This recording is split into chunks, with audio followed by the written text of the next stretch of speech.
Robert, how's it going out there, bud?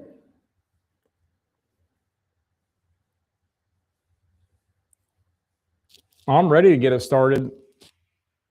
It's too nice of a night to be sitting in here doing a podcast. I'll tell you that right now. I need to start doing these things over the winter when it's cold and brutal outside.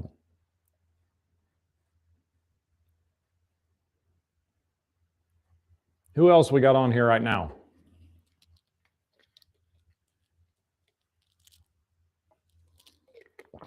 John Seats, he's in. That must have been a quick fire meeting.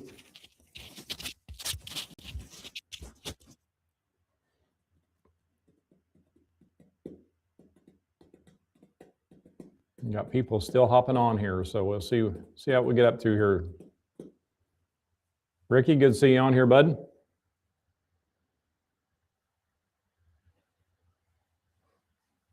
Robert saying you got some rain, not much. We got 4 inches of rain in one day. It is a flood here. I got a lot of spraying I need to do, and it's just way too muddy.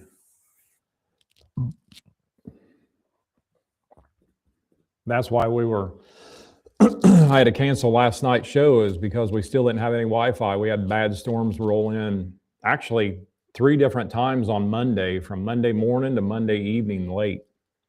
And I didn't get Wi-Fi back established till it was about probably 9:30, quarter till 10 last night before I got Wi-Fi back on. And this platform we use, cell service, just ain't fast enough. I just can't do it on cell service. And so that's why we had to reschedule it. But we're back on now, so that's good. I was hoping everything was going to work out all right. So far, it looks like good. Got some good speed, so hopefully it does. It's been kind of off and on all day, but I don't know what all they're doing, but they're doing something to it.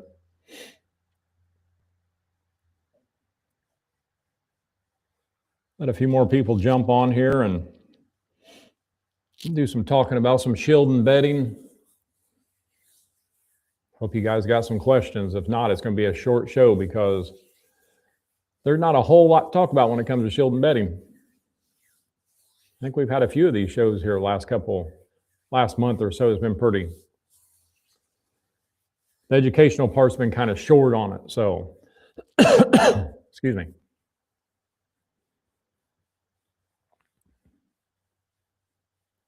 Well, I'll tell you what, let's just fire this thing up, get it going, get it over with, let you guys get back to your family, whatever you're doing, enjoying this weather, whatever. So it has to be a lot better than looking at my pretty face. So,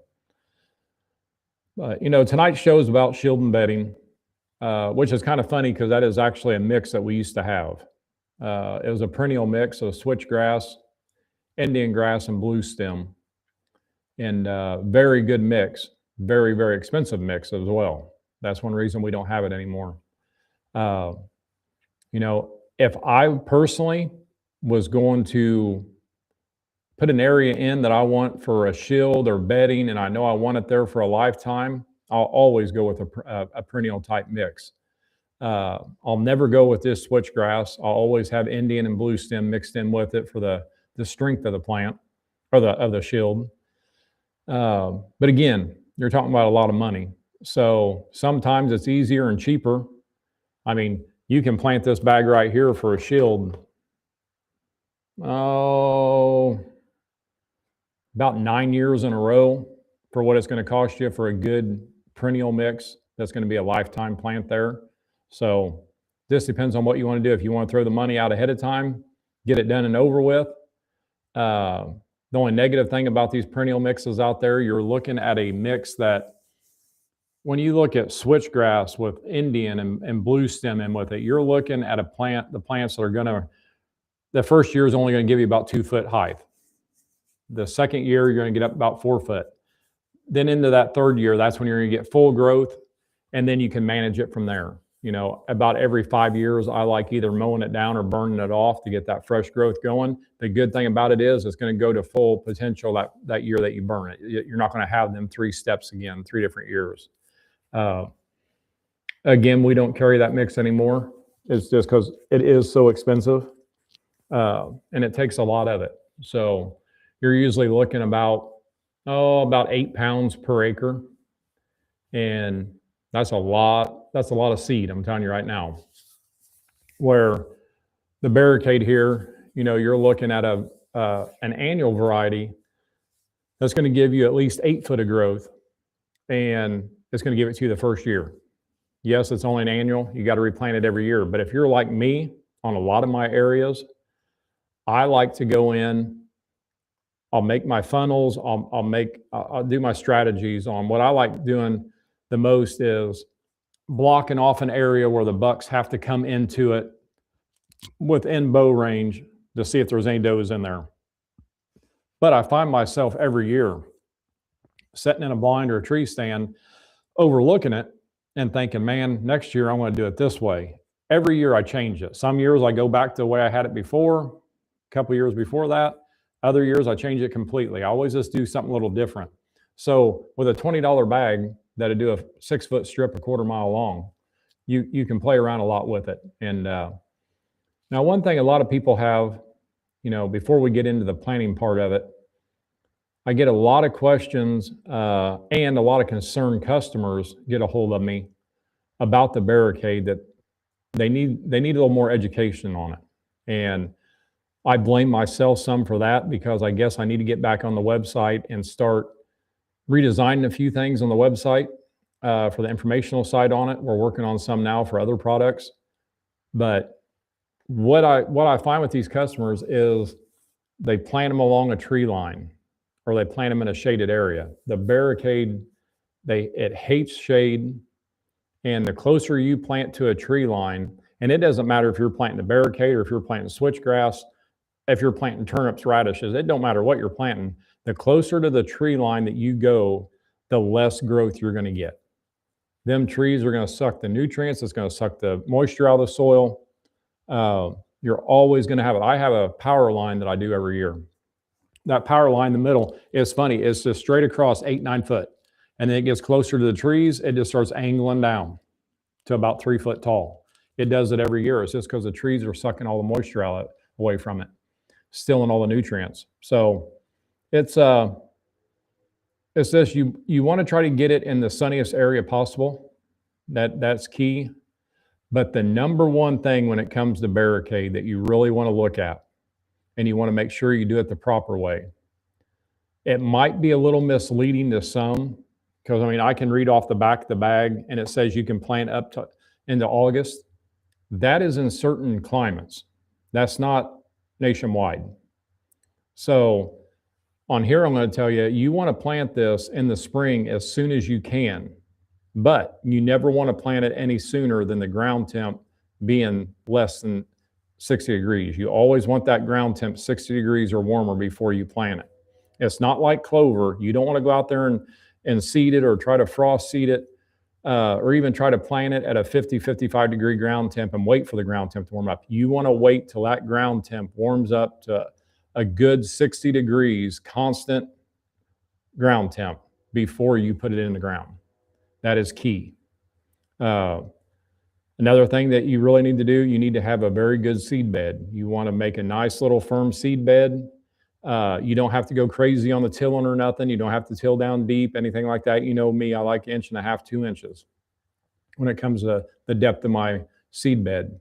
So with that, I want to compact that soil. I want to compact that soil with a cultipacker, and then I'm going to go ahead and broadcast it and cultipack it again. These seeds can go in a little deeper, so you can get by dragging these a little bit, but I'm telling you, it's better to compact that soil and then broadcast your seed and compact it again. Unless you're drilling it, you can drill it as well. But 60 degree ground temp, a good firm seed bed, and pray for Mother Nature you get some rain. Right now we're flooded, so we don't have to worry about moisture right now. I have barricade in the ground now. I haven't seen it for a couple of weeks. But after all this rain, it's either going to be good or it's going to be washed out, one of the two. So we'll see how that goes. But a lot of people, they think, well, man, I see I can plant this up in August in the Midwest. You don't want to do that. Just because you never know what you're going to get for moisture. This is a very slow growing plant till that third petal gets on there. You see that third leaf get on there, then it's going to start excelling. But it takes a while for that to come up. A lot of times you swear it's a little corn plant coming up. Looks just like a little corn plant. And then all of a sudden it takes off after that third petal. I mean, I've had good moisture in areas, good soil, good pH. It loves triple 19. I'm running about 300 pounds per acre when it comes to triple 19 with it. It loves nitrogen, but I have seen it where it stayed at that 2 to 3 inch growth for a month. And then I go back 4 days later and it's 18 inches tall. So you just never know. A lot of people, and I get them calling me all the time. Well, it only came up about 3 inches. It wasn't doing nothing for a few days. So I tilled it under and I'm going to replant it. They just ruined it. You know, it was getting ready to take off, get that third petal on and let it go, that third leaf.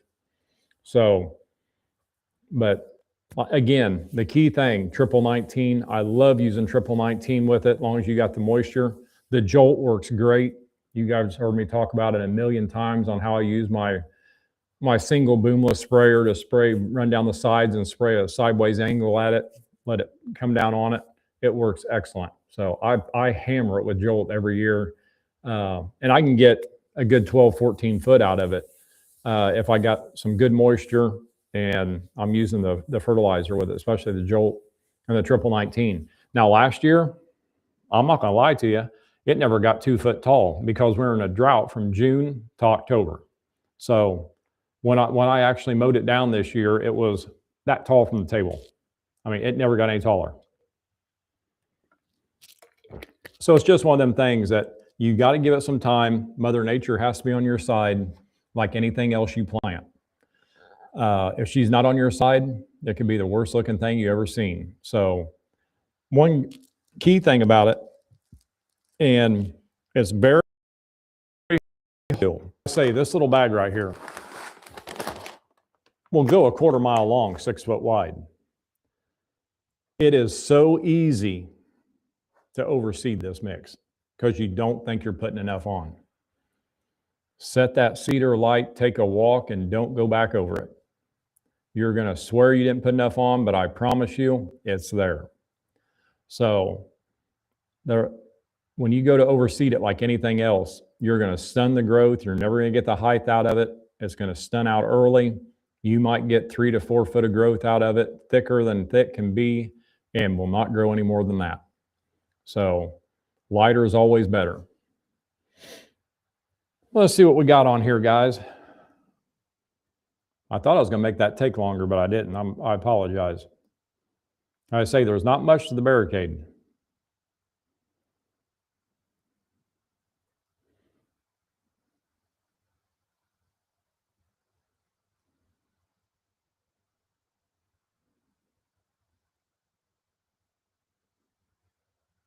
You know, talking about the barricade being back in stock, man, I didn't think we were going to get any for a while. I really didn't. Mike, good to see you on here, bud. Jason, good to see you. There is only a handful of suppliers of big stem sorghum. And them suppliers, they supply to the ag side before they do any of us guys. And with the shortage from last year, with a lot of the droughts and everything, we didn't think we were going to get it. We fought tooth and nail and finally got some in. I don't know if we're going to have enough to last. I really don't. It's put a hurting on us and a lot of other companies that, you know, we're just the little guys when it comes to this. We're going to sell the big ag guys before they do us. And I don't blame them, but there for a little while, I didn't think we were going to have it. Scott, absolutely. Better late than never. That is absolutely right. So, but if you guys haven't used the barricade, or you used it a few years ago when we first brought it out and haven't used it since, that mix has changed. We went with a big stem sorghum. It withstands abuse a lot better. When I'm using it for a shield, I'm gonna use this product in about an 8 foot wide strip in an area that I'm going to get a lot of hard winds at. If it's an area that doesn't get a lot of winds, 6 foot, it's all you need. I mean, if you're just wanting it for the shield, not getting a lot of wind through an area, maybe you're down the bottom or something, you're good to go. But like with me on my power line area, I'm going 8 to 10 foot wide just because I get the north winds hitting it, and it's just like a funnel going through there. It's a tunnel, it's a wind tunnel. And I have found over the years from starting at 6 to 8 and 10 that it withstands abuse a lot better. At 6 foot, real hard winds, which here in central Illinois, you know, we're seeing 50, 60 mile an hour winds all the time, especially out of the north. And it would want to kind of lay over some. I went to 8 foot, no problem at all. 10 foot, absolutely no problem.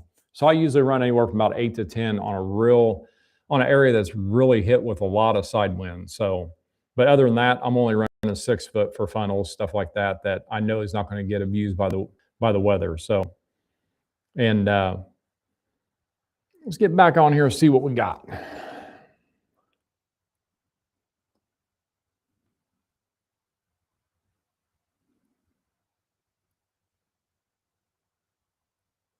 Christy, I totally understand everybody asking when it's going to be back in. I totally understand. I was getting calls constantly every single day, wanting to know where it was at.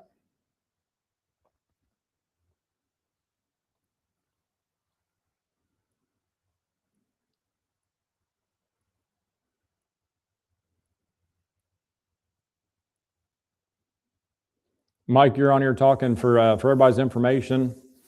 This one to try barricade. He did about 200 yards worth. Set his backpack sprayer to a miss and used the jolt. He said he swears it was taller before he got back to the truck.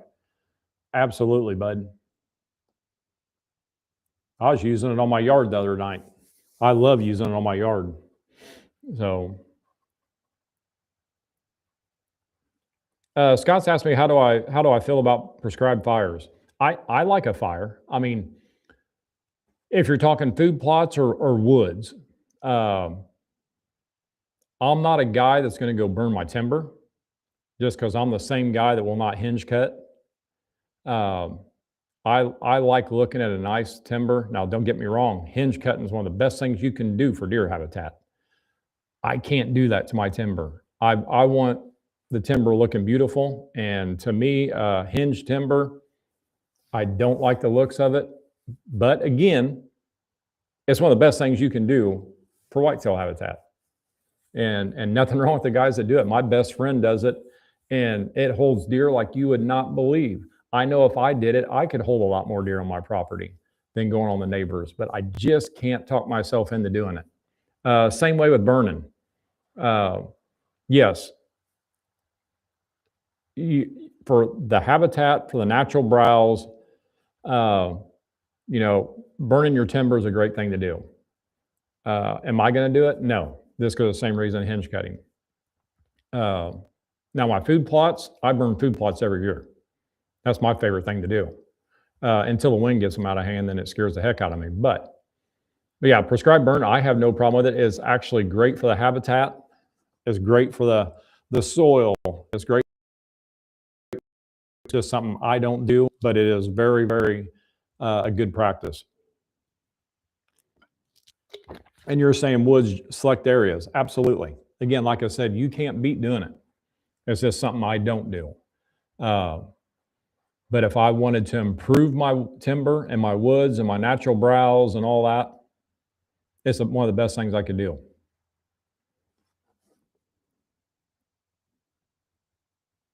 You'll find with me, there's a lot of things I won't do that I should be doing. But I'm the guy that I have been lucky, knock on wood. I've been lucky to harvest a lot of deer in my time, and a lot of good deer on one certain piece of property for the past 20 years. And I know I could benefit a lot more by doing other things to my timber, but I just can't do it. There's nothing better than going mushroom hunting or shed hunting or just walking through the woods, seeing that openness and the areas that are thick that I can't walk through that's been there for years. I love seeing that. I don't want it gone. Even though I know it will come back, I just can't talk myself into it. But it's something that I should do. I really should to improve what I'm doing. But I just can't do it, guys. I mean, I'm that person. Nothing wrong with doing it. Not at all. It's one of the best things you can do. But I guess I don't know if you want to call me old school or just sentimental to a piece of property or what. I don't know. I'm the same guy when a tree falls, I don't cut the tree up unless it's on a deer trail. Then I'll just cut a chunk out of it. I leave the tree. If it's in a food plot, I get rid of it. But I don't go through my bottoms cleaning up dead trees. I got cottonwood trees and stuff falling like crazy. I just cut chunks out of them so I can walk through or ride the ATV through if I get a deer down there I need to go get. A lot of things there I should get down in there with a skid or a excavator and clean it all up, but I know I'm going to tear up more than what I'm going to like, so I just don't do it. And it makes for good bedding too.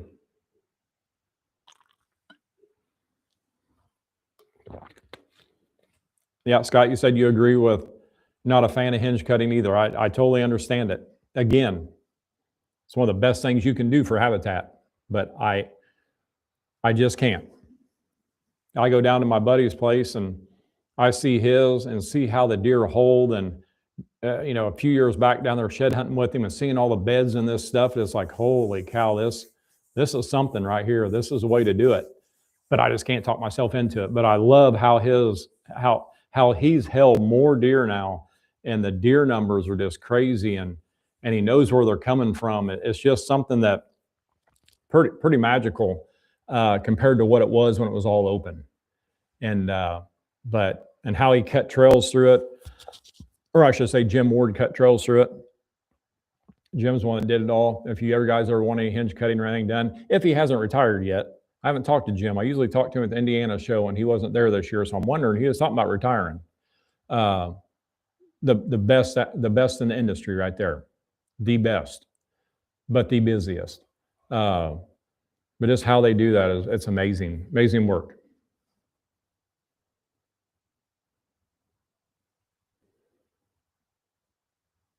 I got Sandy on here talking about wanting to plant some barricade. Assuming the ground temps in the north are not ready yet. I highly recommend you to wait. You definitely want to do that. You want to wait till them ground temps are a good 60 degrees, and you want them at 60 degrees for a little while. So it's going to help you out so much more.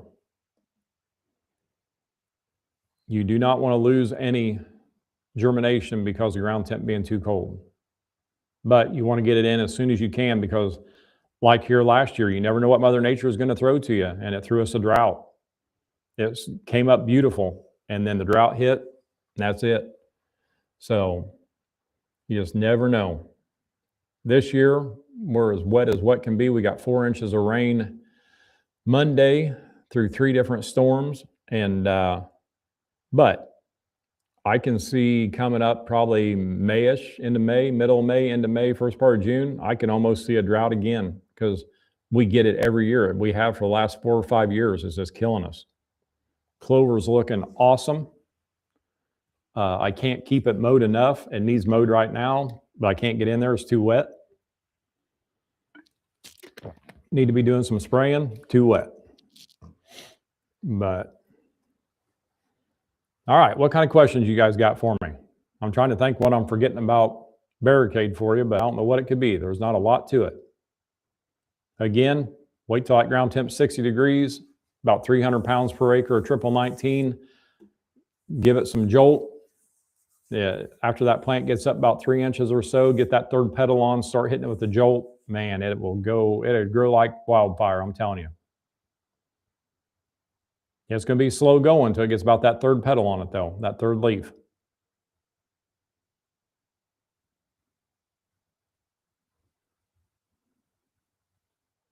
I know there's a guy on here right now that he's itching to get some barricade in the ground, but his Antler King guy didn't get it shipped to him in time, and he got rain. Now he's got to let it dry out. So you'd think his Antler King guy would get it to him quicker.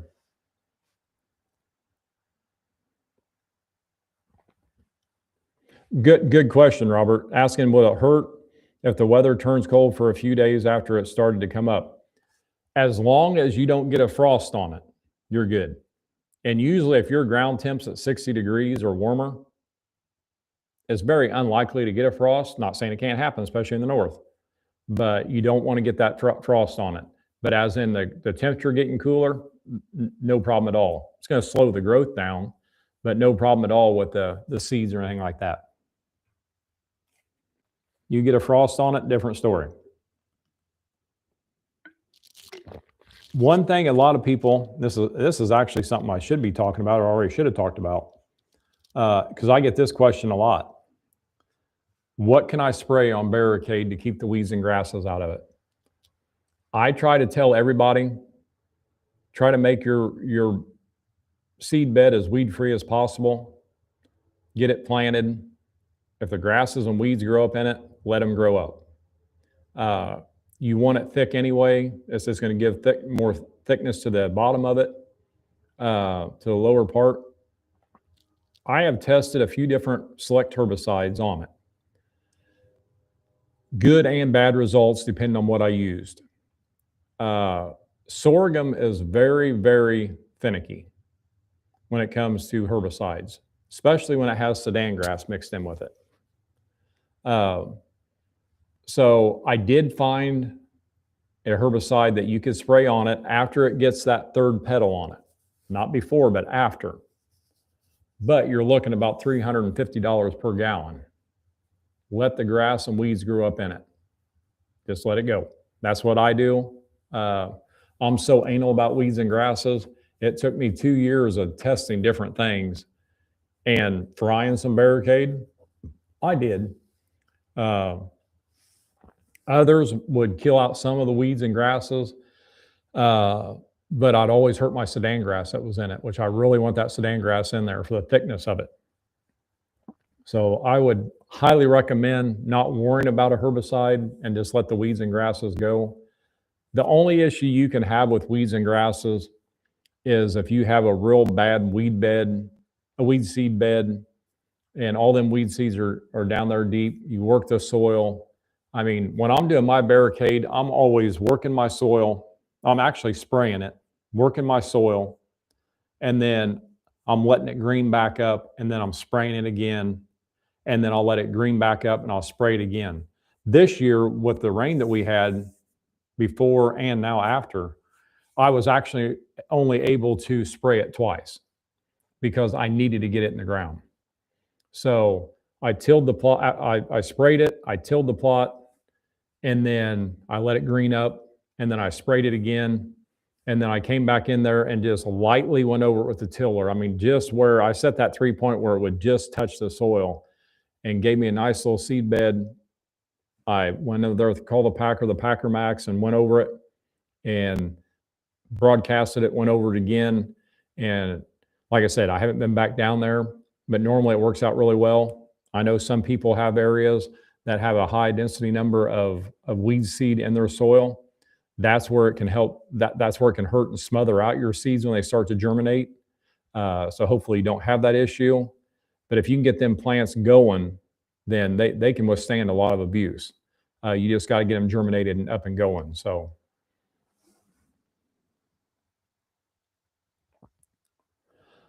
Scott's asking, can I pour the lime to my food plots anytime during the summer, focusing on my fall plots? Absolutely.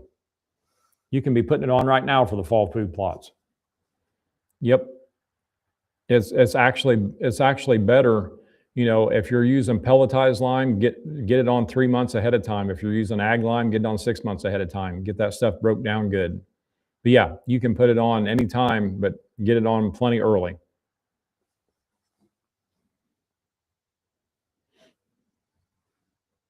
See if I missed anything here, guys.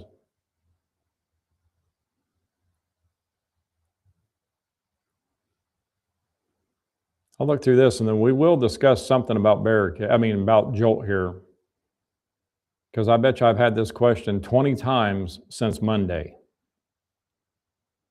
which is really crazy because most people are planting perennials right now, and a lot of them are dealing with Jolt. So it kind of scares me a little bit, but. All right. The question I get a lot, they see this bottle, and we've talked about this in the fertilizer part, but I know there's a couple people on here that I don't think was on that fertilizer one. That bottle will treat 2 acres mixed with 20 gallons of water. That is set up for a sprayer that is calibrated, excuse me, at 10 gallons per acre. So that's how you're getting the 2 acres out of it. A lot of these sprayers out there today, a lot of guys are using backpack sprayers, so which is fine. But a lot of these sprayers out there today for your ag, your farm, if you don't know how to calibrate or you don't want to calibrate, a lot of them are running, hell, even 20 gallons per acre just because they're dumping on way too much. What I try to tell anybody, if you're going to mix this up for the barricade or any of your annual plots or anything like that, figure out what it takes to spray your plot, especially an acre worth, and then add your 16 ounces to it for 1 acre. Make sure you dump the whole tank on it. So if it takes you 20 gallon, or actually, let's just say this, if it takes you 10 gallon to spray a half acre, then just go ahead and mix your jolt in with that and use that 10 gallons on a half acre. So you don't have to put 20 gallons in your tank and to go do a 2 acre coverage and run 975 mile an hour because you know your sprayer won't do it and it's going to dump way too much out. Just mix it with whatever your plot needs with water in that tank and then spray it all out. So, you know, I'm running about 11 gallons per acre is what I run. I calibrate my sprayers all at 11 gallons per acre with that. So I'm running 22 gallons per 2 acres. I'm putting the bottle in there for a 2 acre coverage, no problem at all, because I know I'm going to waste that whole tank on there, that 22 gallon. So you don't have to go by what the bottle says. The bottles of all 3 of our products are actually shown as a calibration of what it actually is supposed to take if you're calibrated correctly. So don't stress yourself. I get the question a lot. I mean, I got a lot of guys that will message me and say, Rob, you know, it takes me 20 gallons or it takes me 15 gallons to spray my half acre plot, which I don't see what in the world they're dumping on there. But it's, you just want to, like, again, I sound like I'm a broken record here, but mix it with whatever that you need to spray that area.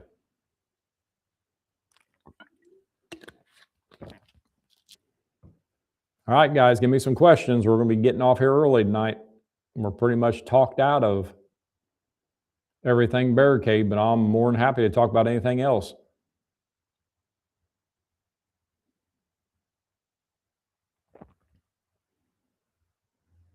Make sure I'm not missing somebody here.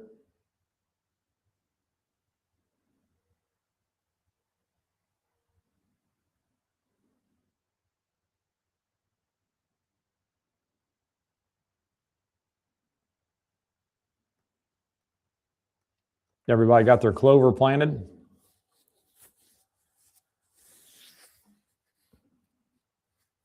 Just the best clover I've seen in here in Central Illinois in probably 4 or 5 springs so far.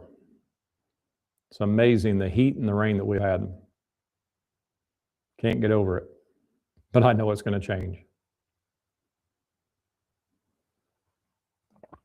It's so wet here, it screwed up my turkey hunting. So I couldn't wait. My winter wheat field's usually about 4 inches tall during turkey season because no rain, no warmth. This year, when I shot my bird the first day of season, it was about 12 inches tall and the birds won't walk through it. Now it's about 20 inches tall. And my wife's got a turkey tag starting Saturday. This ain't going to be good. But we're going to try what we can do.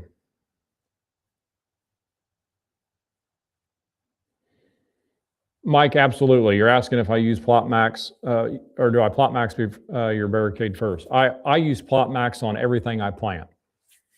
So I'm a big fan of soil conditioners.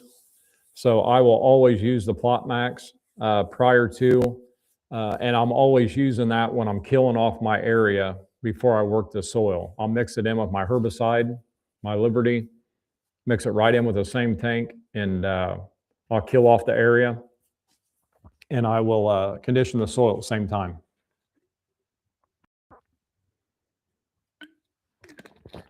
Another thing I like you too is sulfur. I spray a lot of sulfur to get this soil is getting so depleted in sulfur that it's just sulfur plays a huge role in your soil. So for the last 3 years now, I've been putting in a lot of sulfur with when I'm actually mixing and putting in my Clover Fuel or my Jolt or my Plot Max. I'm running a lot of sulfur too, trying to get that built back up, and it does wonders.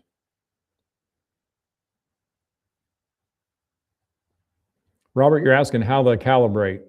Well, the best thing I can tell you, bud, and it's going to be so much easier so you can watch it be done, is just go onto YouTube, and there are so many videos of people showing you how to calibrate, because you're going to have to get a bucket, fill your tank up. You're going to have to be able to run your sprayer, run it into the bucket, set your time. I mean, it's just something that if you go on there, you watch it on YouTube, it's going to be so much, how do I want to say it? I know I can tell you, or you could tell me, but it's easier for me to see it done than it is for me to listen to somebody tell me. So it's not too complicated. It looks like it, but it's not. After you do it one time, you're going to be good to go. But just hop on there. Any of the sites, there's a bunch of them on there doing it. And they got some very good videos showing you how to calibrate that, how to adjust it, especially if you're if you do have a pressure switch on there that's adjustable, where you can adjust your pressure. You can actually do that to add some, take away some, but it just depends on what you have. It's going to depend on the tips that you have in it, the whole 9 yards.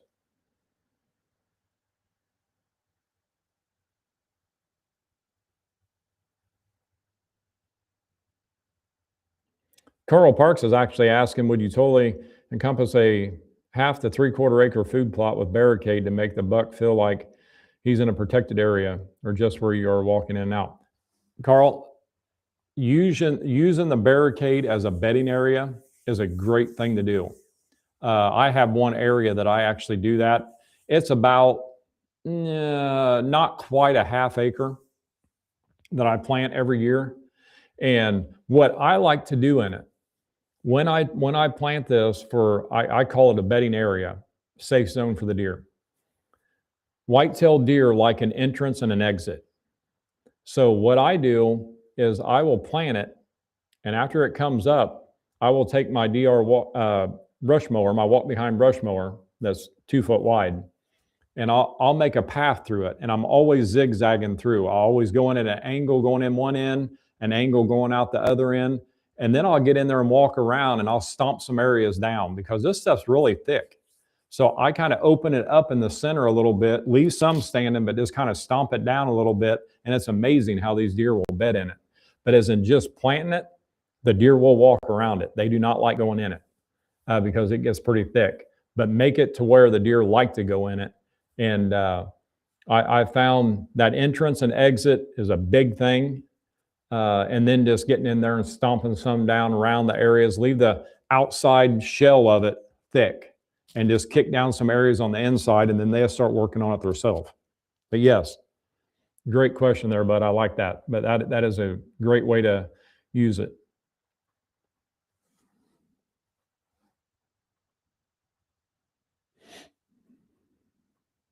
See if I missed anybody here.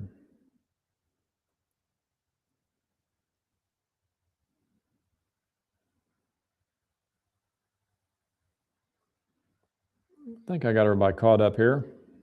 You guys got anything else to talk about?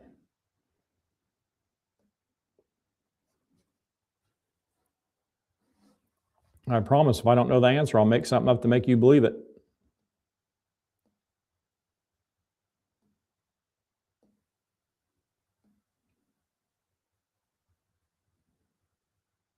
All right, I think we're caught up there. Now I probably should not do this, but I'm going to. You know, I'm full of a lot of little secrets here and there. And if you ever come and look at my barricade, you're going to think something's off with that barricade. And I can't believe I'm going to tell you my secret. I started doing this probably 2018 or 19 on a trial. And I did I did one area and another area on a power line. I didn't do it. And it blew me away. I incorporate cereal rye with my barricade. And the reason I do that is because cereal rye will suck the nitrogen from stored deep down below up to the surface. That will actually feed these plants. So not only am I putting nitrogen with a granular to my barricade and the Jolt, the liquid foliar fertilizer, I'm actually planting something that's actually feeding them as well. And it was remarkable the difference the two areas made within about 100 yards of each other. And so now I do it to all of them. And I'll tell you what, if you can plant something that's going to feed them, it's awesome. It works out great. Now you will see when you plant it, usually in barricade, you don't see very much deer activity when it's starting to grow. But you plant the cereal rye, you'll see where they're in there nipping it. I want them to nip it. I want them to keep that in its growing state. And it just develops that root system. It sucks that nitrogen up. It feeds them plants. It works very, very well. So if I didn't do anything tonight, I told you one of my secrets. So that is one secret that I've kind of kept quiet for a while. So one of our little 1 pound bag of cereal rye goes a long ways, I'm telling you.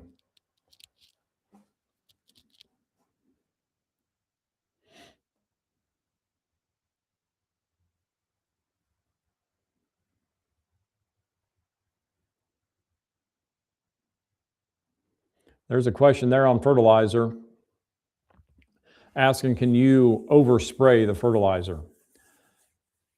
In a wet season, the amount of nitrogen that's in the Jolt, you're not going to have an issue with. You'll really want to watch it if it's dry. And if it's too dry, you don't want to spray, or you don't want to spray any nitrogen, and you don't want to put any granular nitrogen down.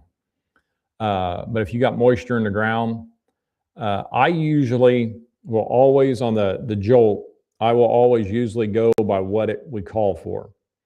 So the 1 bottle to 2 acres, that's what I'll go with.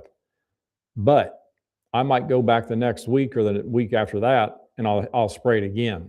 So I like to use the Jolt in that aspect. I like going in multiple times and spraying it instead of dumping a whole bunch on at one time. Now the clover fuel, I always double them out. I want all the clover fuel I can on that clover. That's one of my favorite products that we have. But I always double that, and I spray it anytime I'm spraying anything. I don't care in my clover plots, my peas, my alfalfa, my soybeans, any of them. If I'm in there spraying a herbicide, a pesticide, no matter what I'm spraying, I'm always mixing it in with it. So I go through a lot of clover fuel and clover plots every year, and it makes a big difference. But like I said, the Jolt, I'd rather see you do multiple sprayings instead of dumping a whole bunch on at once. Scott's asked me, how low do I cut my food plots? If you're talking about my clover plots, it really depends on the growth. So my first year plots, like right now, a couple of my first year plots of my clover, when I cut about 2 weeks ago, week and a half ago, they were starting to flower out about 10 inches tall. So I just went in there and I cut them down to about 3 inches just because I got all kinds of moisture. I had some weeds. That first year clover is always the ugliest, so I had some weeds and grasses coming up, and I did not want to spray it yet. So I cut it down to about 3 inches tall. Now on my plots that are already been there for a few years, I'm usually taking them, depending on Mother Nature, they could flower out at 16 inches tall, they could flower out at 20 inches tall. It just depends on that trophy clover, on what Mother Nature has given me. Them, I'm trying to at least keep about anywhere from 5 to 8 inches of growth staying in there is what I'm trying to do. Now, as wet as it is right now, I'll take them down to 3 inches just because it just makes the plant so much healthier. All you have to do is cut them tops off, but I like getting rid of some of it, getting that fresh growth going. So it just all depends on Mother Nature. When it starts to get iffy, if we're going to get rain or not, a lot of times I won't cut them, or if I still have some moisture and don't know if I'm going to get much more, I'll just take the tops off. So, and a lot of times, depending on the mower you have, a lot of guys are cutting these with, you know, zero-turn mowers and riding tractors and weed eaters and push mowers. They're not tall enough to really just take the tops off. They're going to cut a lot of growth off. So you really want to watch the weather, make sure you got the moisture there. But, you know, usually that 6, 8 inches tall is 5 to 8 inches tall is good to leave there on a normal year. But it just really depends on the growth that it matures out.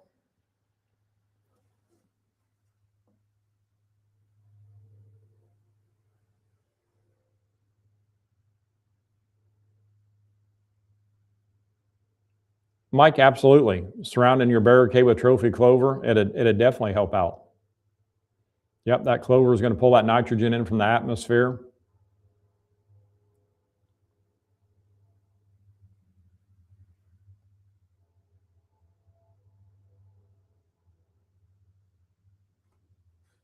Carl, you're talking about your frost seeded, your clover chicory blend. What herbicide and fertilizer?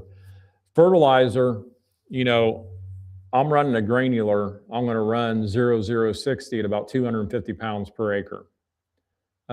That's my favorite. The clover fuel, you can use it, but I always want you to use that granular to get that ground up to where it needs to be if you didn't do a soil test to see what your numbers really are. Herbicide, there's a couple ways to look at it.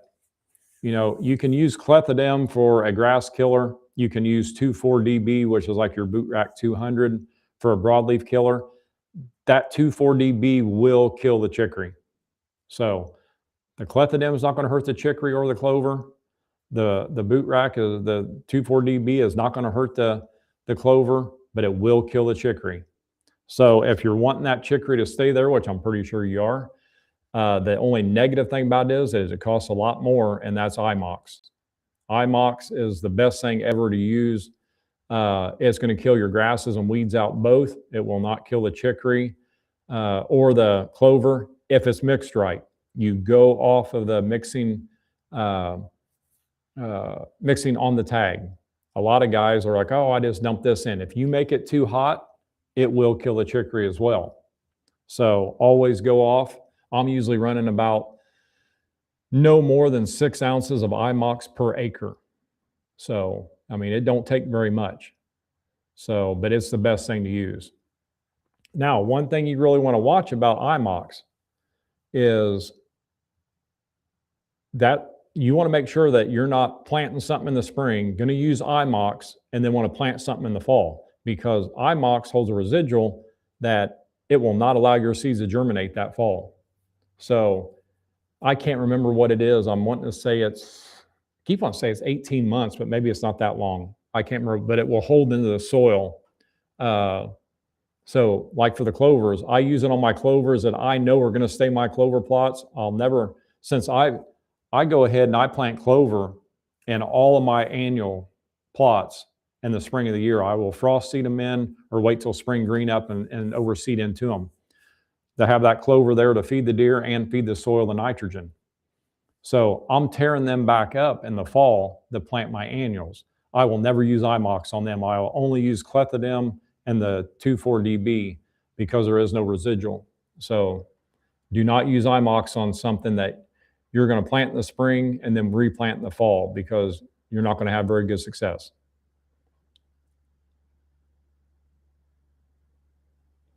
Yeah, you're going to want to plant over it in the fall. Do not use IMOX. So just use your clethodim and your 2,4-DB. Again, I hate to tell you, it will smoke your chicory. So it's not good on it. But there's nothing else you got there. that is going to not kill the chicory and not leave a residual. So the clethodim for the grass have no issues at all, bud. And a lot of times the grass is what most people have issues with, more so than broadleaves.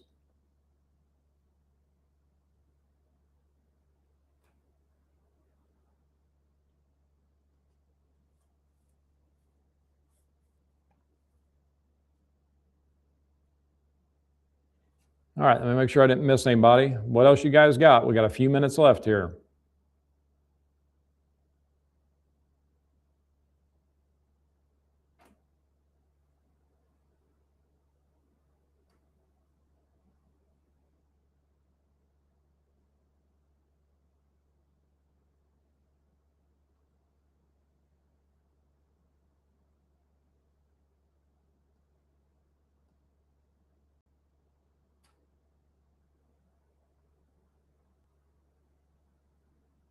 And Robert, if you're still on here, I do want to tell you, and I didn't mention this earlier, and I wasn't thinking about it, but I just happened to see your question again about calibrating.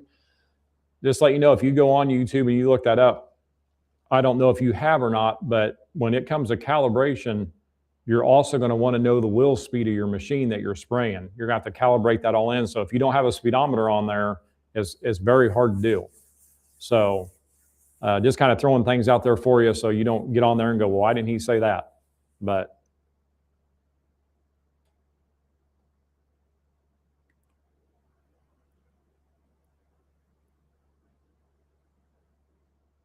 I usually spray anywhere from 2.5 to 3 miles per hour is what I'm usually spraying.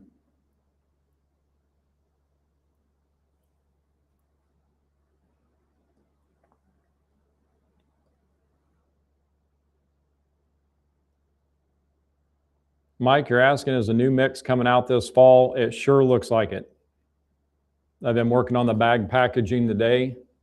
I think we're finally down to our last deal with the bag. It looks good. Got a bunch of stuff changed around. I got a feeling it's going to be out in time. I hope it is. I really want it to be. Carl's asking, I want to plant a barricade around the plot to scare the deer's view of the plot from the timber to make him come into it. Looking forward to using the barricade. When is the latest you'd plant the barricade? Carl, I would get it in sooner than later. You never know what Mother Nature is going to throw at us. You know, the thing is, I look at barricade as one of them deals that I think here in central Illinois, where I'm at, and you're really close, if I can't have it planted by mid-June with moisture, I probably wouldn't plant it. That's just me. Because I usually know what happens July, August, possibly going into September. We don't have the rains. We got the heat. You get it planted too late and it comes up about 2 to 3 inches. And then all of a sudden, July and August, we get 100-degree heat with all that sun, and it just fry them plants. So I want some good growth going into that really hot heat season. So I would try to get it planted. I'd try to get it planted by the first part of June at the latest, but I'd do it right now if you could. I know you can't because of the weather, but I mean, I'd get it in sooner than later, bud.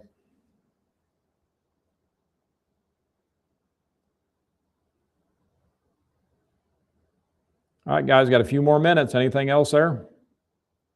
They're going to kick us off here. The old red light will be flashing here in a minute. And the wife's got me a great big cookie dough blizzard sitting in there waiting on me. So my legs are sitting here shaking. I'm like an alcoholic right now, wanting my ice cream.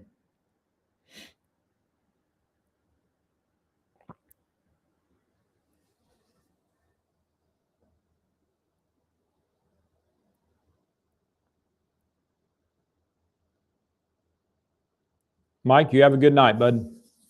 Hopefully, I'll see you on here in a couple of weeks.